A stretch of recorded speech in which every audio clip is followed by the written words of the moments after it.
It began on the storage wars lot like any other day. There were a lot of bids, fights, and junk. That being said, Brandi Passante felt like this sale was different. An interesting thing about one unit caught her eye. It looked like nothing to everyone else. She thought it looked good. And when the contents were finally revealed, everyone on the cast knew they had just seen history being made.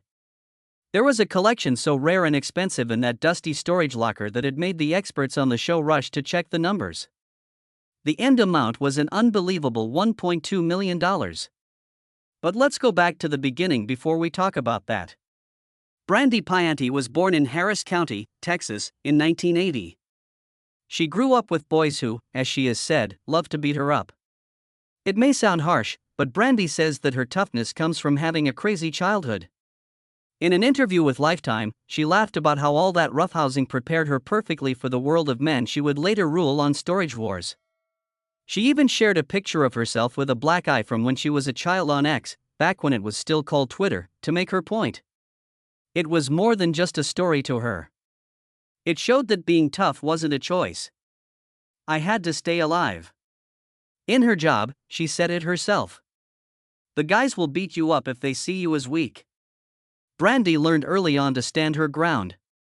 Her life before reality TV was very different, though. She talked about her rough childhood on an episode of the Spirit talk show. She said she often felt like an outsider, even in her own family. She said she didn't feel like she belonged and used to wonder if she had been adopted. Not Brandi, though. She could never accept the way things were. It seemed like there was more for her out there even when she was a child.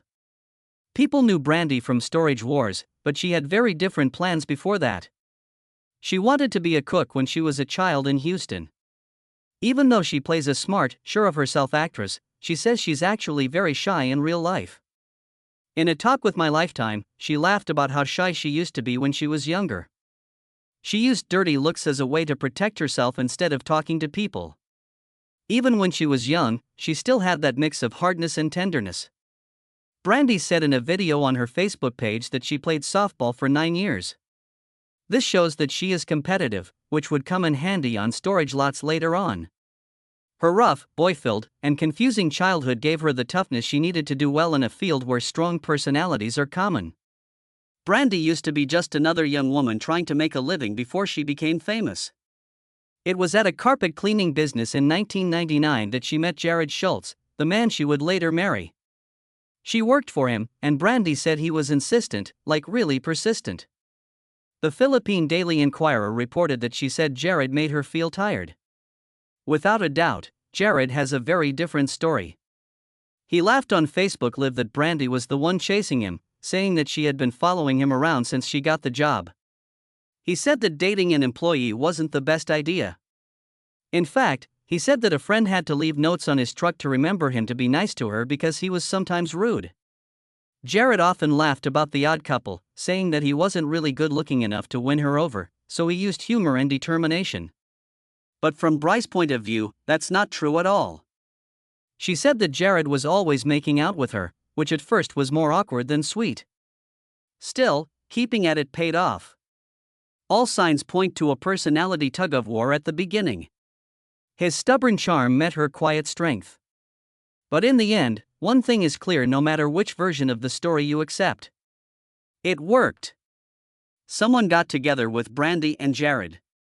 From that point on, their trip went much faster than either of them had thought.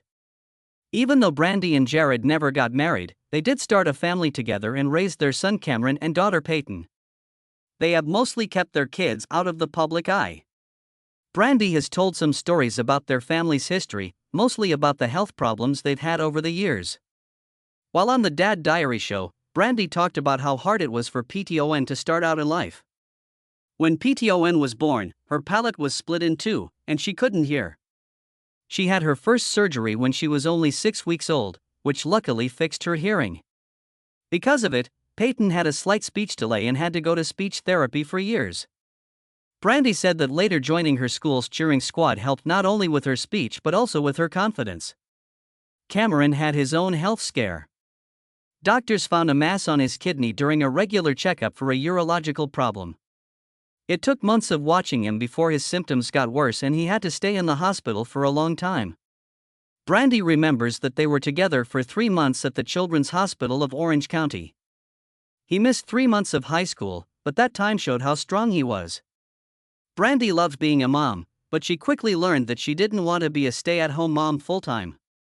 In an interview with My Lifetime, she said that even though she loved her children, having them made her feel alone and sad. She thought that working helped her be a better mom. Jarrod, on the other hand, started working in mortgages while Brandi took care of their kids. But things changed when the slump hit in the late 2000s. He lost his job all of a sudden and couldn't get any unemployment payments. Later, he told the Orange County Register, finding a new job wasn't easy. Then Jarrod's aunt, who ran a storage facility, came through for him in a big way. She told him about sales for units that weren't paid for, which gave him an idea. Soon, Jarrod and Brandi started going to those sales, bidding on lockers, and selling any valuable things they found. Soon, their house was full of things they had found. Brandi even made a joke that they were just one step away from becoming hoarders. That's when they decided to do something useful with the chaos by starting their own thrift store from time to time. Brandi worked part-time when the store first opened. She split her time between the store, her kids' school, and her home life. Things started to look up for the couple, and they kept going to sales, which was a choice that would change everything. It was at an auction one day that Jarrod met a TV director who was thinking of a new show idea based on the world of storage auctions. Another few months passed, and the same director called and sent a camera crew to their store. Brandi was there that day, and she caught their attention right away. According to Jarrod, the producer asked her who she was and if she felt okay being on tape. A pilot for a new show called Storage Wars used that piece of video. They both had no idea how big it would get at the time. Later, Brandi told the Saline Courier that they agreed to film for fun and didn't think much of it. That easy choice, though, led to fame on reality TV. They were great for TV because they had natural chemistry and talked back and forth all the time. They were known as young guns on the show because of how energetic they were and how nice their competition was. Jarrod often spends too much money and chases dangerous deals, but Brandi quickly became the voice of reason. Their quick comebacks, playful fights, and the way their personalities clashed but still worked together were all things that fans loved about them. They quickly became fan favorites. Especially after an early win that everyone will never forget. They took a big chance in season 1 when they outbid someone else and paid $1,700 for a locker. They hit gold when they opened it up. Lots of old toys and valuable action figures that are worth almost $12,800. Everyone who bids dreams of getting that kind of score.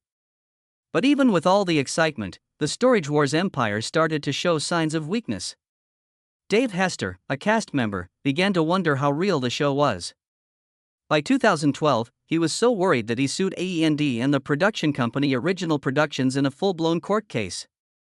Hester said that the producers were changing the results, saying that they would salt lockers by hiding valuable things to make the finds look more exciting. He even named specific times, like when he supposedly found old newspapers that said Elvis Presley had died or a BMW small car that was hidden under trash. He saw finds that seemed too good to be true. Hester said in his claim that the show wasn't just changed, it was made up from scratch. He said that the directors planned auctions, wrote scripts for cast interviews, and even bought lockers for stars who couldn't afford them. If that wasn't bad enough, he said producers even paid for plastic surgery on a female cast member to make her look better on TV. The tabloids quickly connected that claim to Brandi Passante by pointing out that she has lost weight and changed her clothes for each season. But Brandi put an end to those tales. She told a fan straight out, "No, Jacka," when they asked if her breasts were fake. Also, she has laughed off the crazy side of reality TV fame, like the claims that she is an exotic dancer or has 2 fingers. Brandi has been outspoken about how real the show is. This is real, Storage Wars. She said that changing storage sales would be against the law because they are open to the public. That's the only thing that's staged, she said. Not the dull boxes, but the interesting ones are what the show is about. She said that not every unit is a prize, but that's how business is done. His claims still cast a long cloud. Andy wasn't too happy about being accused of fake music's biggest hit.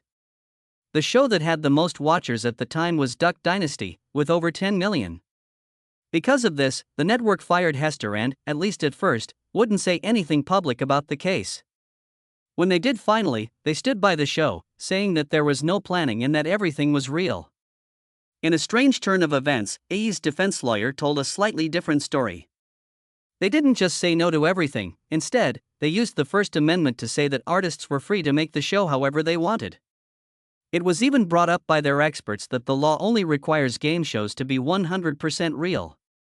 They said that Storage Wars wasn't one of them. Later, the show's creator, Tom Beers, admitted that they script about half of what fans hear and sometimes mix the best finds from different lockers to keep things interesting.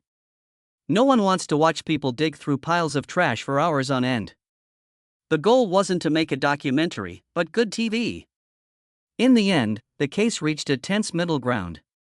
Some of Hester's claims were thrown out by the judge, but his lawsuit for wrongful firing went on. He wanted $750,000 in damages because he said he was fired for coming out. Andy replied that the show's creative choices were covered by laws that protect free speech. After everything was said and done, there didn't seem to be any bad blood between the two sides. The deal even made it possible for Dave Hester to come back to the show. Fans didn't know it yet, but what was coming next was much more exciting than what happened in court. Bry's life turned upside down in the fall of 2012. An adult website quickly became full of racy pictures and a video of a woman who looked a lot like her. What's wrong? The person in charge of the page didn't care that it wasn't her. They said the video's woman was the star of Storage Wars. The internet knew the name of the person who caused the chaos very well. Hunter Moore. Moore's website Is Anyone Up? Was launched in the early 2010s. Was known for posting sexual material without permission, which made it a nightmare for anyone who got caught. He had even been kicked off of Facebook for using stolen profile pictures to link to adult material. When that door shut, he just took his business to Tumblr and Twitter, where he posted the fake video and said it showed Brandi Passante. Brandi first learned about it from all the tweets that were about it. She said the tape was fake from the start, but that didn't stop the damage. She later said that the whole thing was scary and that her biggest fear was that her family would find the video online. It was important for Brandi to clear her name, so she sued Moore for slander, invasion of privacy, and consumer theft. The court papers talked about how shocked and embarrassed she was and stressed that she had never made such a film or even talked to Moore. The fake material was made just to take advantage of her fame and get people to visit his site. She asked for $2.5 million in damages.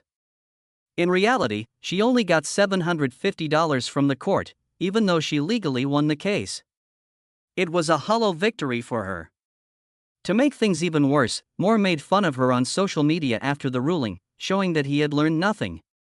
Bry's privacy wasn't the only time people were too interested in how she looked. For a long time, her fans have said that rude comments about her looks were popular online and even made it onto the show. Barry Weiss, one of the other cast members, made a joke about how he liked to dip cigars in brandy, which was very awkward. It seemed innocent at first, but most people saw it as a crude play on her name.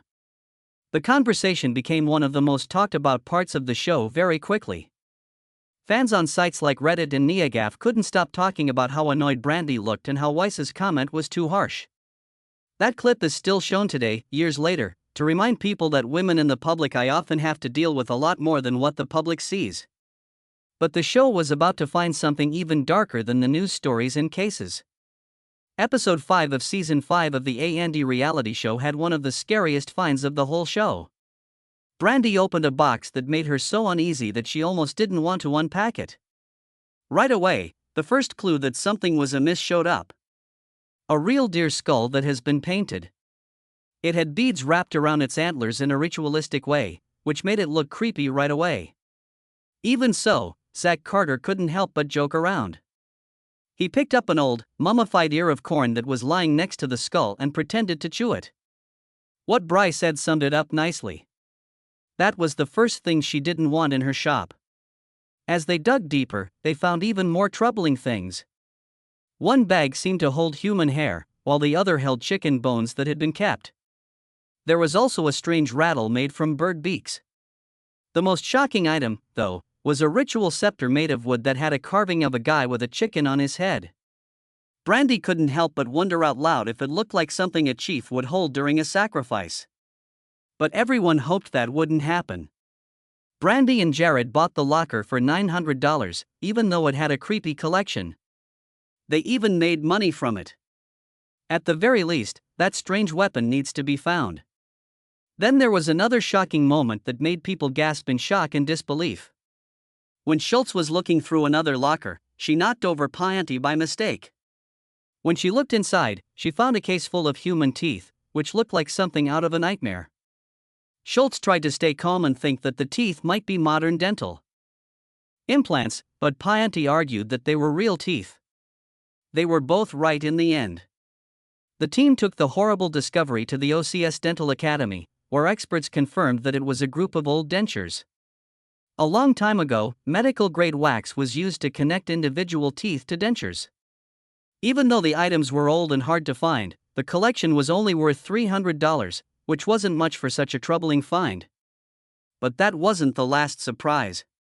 Schultz found what might be the weirdest locker yet in Season 6, Episode 2, a huge My Little Pony plush doll that can be ridden. It wasn't the toy itself that made people look twice. That's what it said about the last owner. Brandi said that there were movies about bronies, which are adults who collect My Little Pony toys. Schultz didn't believe it at first, but that didn't last long. While Passante happily fought to keep the big pink pony for herself, Schultz found the real treasure, a huge bin full of My Little Pony toys and memorabilia. A huge number of them. It's clear that this locker used to belong to a serious collector. Then they found out something that could make anyone's dreams scary. Brandi and Jarrod found a doll that looked like it came straight from a horror movie in Season 8, Episode 18, called Bison Dolls. Skin that was falling off, eyes that didn't look alive, and a vibe that said haunted. Jarrod couldn't help but make fun of Brandi, so he made the doll talk in a creepy way until she was totally scared. When they took it to Dr. Tony, the doll doctor, he told them something funny and sad. The scary doll was only worth around $50 most of the time. Brandi thought it would be best for her dogs to chew on it. When asked about her favorite find, Bri gave a very easy answer. It was on the Happening Now with Hammer Newport Beach show that she talked about how she valued usefulness over flash. She thought the best finds were the ones that could be sold quickly for quick cash. That's what made the company worth it. She also talked about the less exciting parts of her job. On TV, it might look exciting when buyers find a safe, but when they open it, they usually just find a piece of paper or, like she did, a binder full of cutout photos from adult mags. She stays positive though, because that huge jackpot that could change her life is always in the next room. Brandi also revealed that getting permission to film from storage companies was one of the hardest parts of making the show. She said that big businesses like Public Storage wouldn't let the crew shoot on their land. It was just bad business from their point of view. In the end, they didn't want to tell people that if they missed payments, your things could be auctioned off on TV. Brandi said it best, "There's a reason there's no show called Foreclosure. That part of their work is not something they want people to notice." She thinks that the storage chains are doing fine without the attention, and they'd rather hide the truth, which makes them feel bad. But when people thought they had seen everything, Bri's real-life story took a turn that no one saw coming. Fans noticed right away that something was different when the 2021 season of Storage Wars started. It was over between Brandi Passante and Jarrod Schultz. Brandi told Jarrod herself that she and Jarrod had broken up and would now be going their different ways. In the same way, Jarrod made it clear that they could still go to the sales, but not together. Yet, not long after the season began, things got worse between Brandi and Jarrod. TMZ says that Jarrod showed up at Brandi's bar in Orange County a few weeks after the April 2021 launch. She was there with friends. They fought very badly, and Brandi told him to leave. He said no. According to witnesses, things got worse before the cops were called. Brandi said Jarrod hit her twice before leaving the scene of the crime. He told the cops that he didn't do anything violent, but he was still charged with 1 count of misdemeanor domestic violence battery. Following that event, Jarrod was not seen on Storage Wars. The network never said for sure if he was fired, but the fact that he wasn't there said a lot. Brandi, on the other hand, seemed to do well by herself. She kept bidding by herself and got some great marks. She bought a storage unit for $35 and asked her friend and co-star Kenny Crossley to help her go through it. That was a big moment. She bribed him with food. That risk paid off big time. An old sewing kit worth $900 was found. She got more than $3,000 for the whole locker. And yes, Crossley did get a home-cooked meal. Brandi Passante's life is a little different now, but she's still driven. Fans still love the treasure hunter from Texas who she was when Storage Wars first came out. She's doing it by herself now, which is a big change.